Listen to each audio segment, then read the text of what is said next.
এরকম একটি হেলদি এবং নাইস প্ল্যাটার রেডি করার জন্য প্রথমেই যেটা করতে হবে, এক চুলায় চা বসিয়ে দিতে হবে এবং ডিম সেদ্ধ বসিয়ে দিতে হবে। আর এগুলো হতে হতে আপনাকে তৈরি করে নিতে হবে একটা ডিম, পেঁয়াজ কাঁচামরিচ দিয়ে খুব ভালোভাবে ফেটে নিতে হবে এবং কিছু পাউরুটি এভাবে মাঝখান থেকে গোল করে কেটে নিতে হবে। যে কোনো ছোট একটি কন্টেনারের মুখ দিয়ে এভাবে চাপ দিলেই কিন্তু এই পাউরুটিটা কেটে যাবে।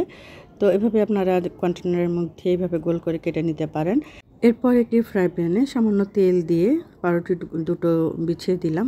তারপর মাঝখানটায় যেখানে ফাঁকা সেখানে আমি ডিমের যে ফেটানো অংশটা ছিল সেটা দিয়ে দিলাম এবং তার উপরে কভার করে দিলাম। যে ছোট পাউরুটিগুলো ছিল ছিদ্র করার পরে সে কভারটা করে দিলাম। তারপর আস্তে আস্তে উল্টে পাল্টে একটু ব্রাউন কালার করে ভেজে নিলাম। আমি এখানে একটু হালকা ব্রাউন কালার করতেই পছন্দ করি, তবে আপনারা আপনাদের পছন্দ মতন গাঢ় করেও করে নিতে পারেন বা একটু মচমচে করে নিতে পারেন।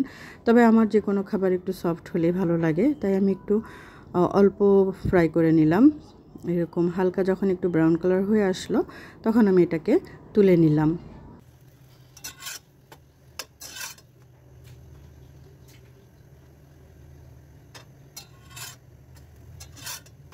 তো আপনারা দেখেই নিলেন আমি কিন্তু খুবই হালকা করে ব্রাউন কালার করে নিয়েছি। ভালোভাবে উল্টে পাল্টে অল্প আঁচে আমি এটাকে ভেজে নিয়েছি। এগুলোকে উঠিয়ে নিয়ে এরপরে আমি আবারও কিছু এরকম করে ভেজে নিলাম। তো এভাবেই আমি প্রত্যেকটা রুটি খুব সুন্দর করে ভেজে নিলাম হালকা ব্রাউন কালার করে।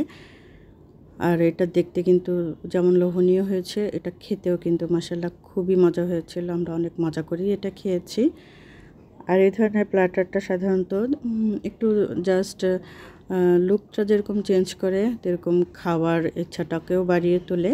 মাঝে মাঝে একটু অন্যরকম করে নাস্তা তৈরি করলে কিন্তু ভালোই লাগে, যেটা দেখতেও ভালো লাগে এবং সেটা খেতেও কিন্তু খুবই ভালো লাগে।